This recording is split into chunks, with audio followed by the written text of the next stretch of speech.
Qu'est-ce qui se passe actuellement dans ces opérations à Mossoul et à Palmyre? Là, en tout cas, on voit que les opérations vont de pair donc, des deux côtés de la frontière. Donc, l'État islamique en 2015, si on peut voir la carte, l'État islamique donc, en 2015, il a perdu tous les territoires qu'on voit en rouge. Donc, son territoire, c'est le territoire qu'on voit en noir. Et le vert, ce sont les zones qu'il a capturées en 2015, donc, dont Palmyre, comme on voit là. Donc, tout ce qui est en rouge en haut, ça a été pris par les factions kurdes, appuyées par la gestion de la coalition.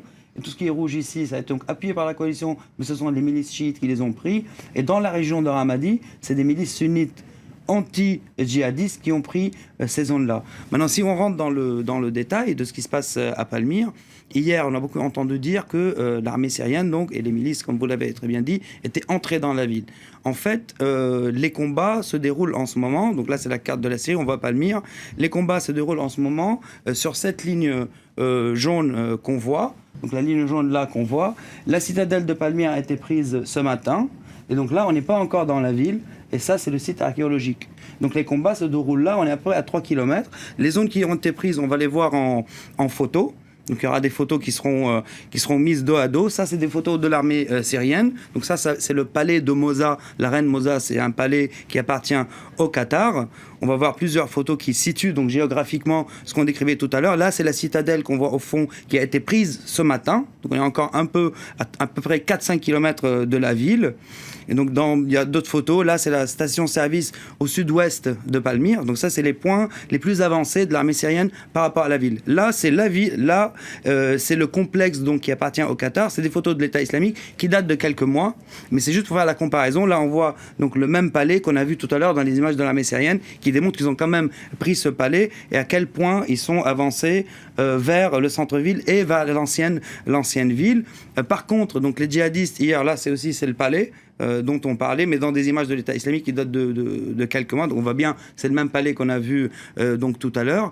Par contre, hier, donc les djihadistes, ils ont diffusé une vidéo, si on peut la voir, donc dans les rues. Là, c'est les rues de Palmyre. Donc pour démentir, en tout cas, ce qui a été dit. Pour dire qu'ils contrôlent toujours la ville. Pour dire qu'ils contrôlent toujours la ville et que l'armée n'a pas investi les rues de la ville, même si elle est quand même à quelques kilomètres, elle pourrait les investir d'un moment à l'autre. En tout cas, ce n'est pas le cas encore.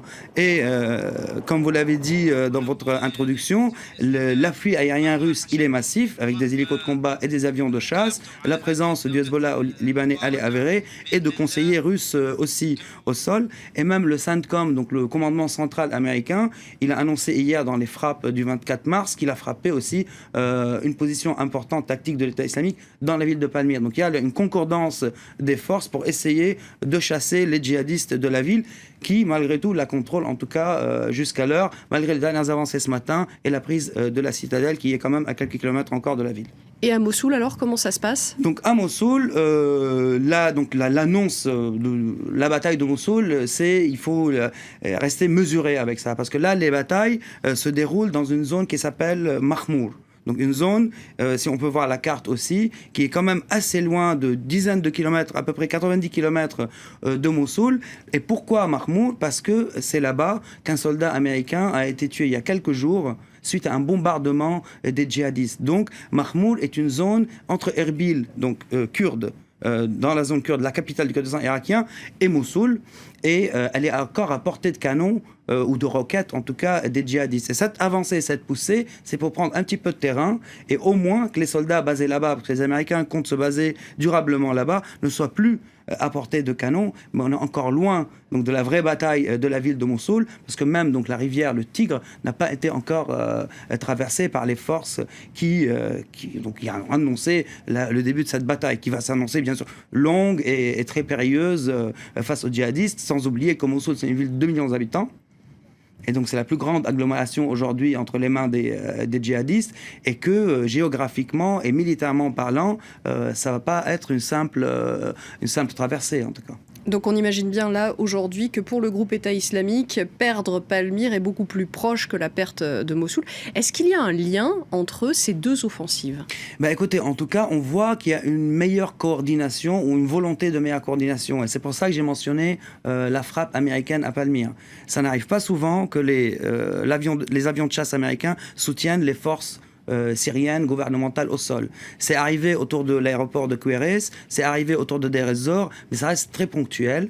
Et donc là, on voit qu'ils sont dans une volonté que les priorités ont complètement changé. Donc aujourd'hui, la priorité, c'est de se débarrasser des djihadistes. Même hier, il y a eu des négociations entre Washington et Moscou pour échanger les informations concernant le Front al-Nusra, donc le bras d'Al-Qaïda en Syrie. Donc aujourd'hui, leur priorité, c'est les djihadistes, c'est combattre, donc, que ce soit l'État islamique ou Al-Qaïda, et ça se matérialise sur le terrain de jour en jour. Merci beaucoup, Wassim Nasser, pour toutes ces précisions.